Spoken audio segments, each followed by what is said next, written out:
We start with number 10 and with General Motors. Shares of the U.S. automaker climbing in the pre-market after the company extended a strike deadline with Canadian union workers. Union representatives say that more time is needed for both sides to reach a deal. Dom? Yeah, number 9 is on the commodity side. U.S. Steel. The steel producer has been downgraded by J.P. Morgan from overweight to neutral, and Jefferies has put a hold on U.S. Steel as well, citing a, quote, likely material pullback for steel prices in the U.S. Josh.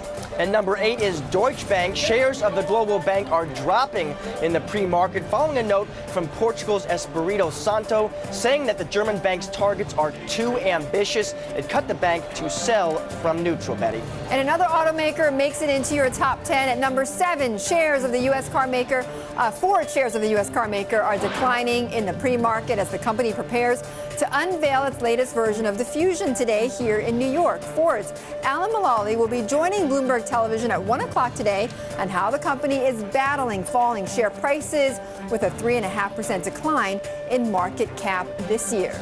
And coming in number 6 is Clearwire. Shares of the wireless broadband provider are continuing to fall in the pre-market. Time Warner Cable plans to sell its 7.8% stake in the company as Clearwire's joint venture with Sprint has struggled to gain subscribers. Josh.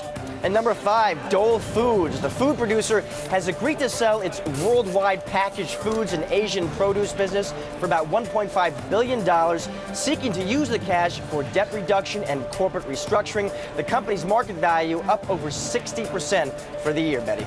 Well, Josh, number 4 is a technology stock, Groupon. We are watching the online social coupon site, the Daily Deals site, which is trading at less than a quarter of its IPO price and has been rated to a new neutral by Piper Jaffray. We're going to take an in-depth look at the headwinds that the company is facing with Bloomberg contributing editor Nick Thompson in just a few minutes. Well, how about this for number 3, Betty? FedEx, a global economic bellwether. The delivery company is getting hit in the pre-market after cutting its second quarter and full year profit forecast. International customers reducing their use of premium shipping, and express volumes are, yes, declining here in the U.S. as well, Alex. And number 2 is a techie, Advanced Micro Devices. Shares of the semiconductor manufacturer have sunk after the company announced its chief financial officer, Thomas Seifert, was leaving to seek other opportunities. And the loss of the CFO has spurred Evercore to cut its price target to $3, citing a higher chance of a negative pre-announcement, Betty.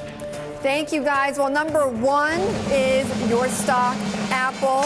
Of course, the world's largest company by market cap has broken through the $700 a share mark, driven by the iPhone 5 shattering previous sales records, fueling optimism that the company can continue generating products in high demand. The company's market value has increased so far 73% this year. Traders will be watching Apple this morning.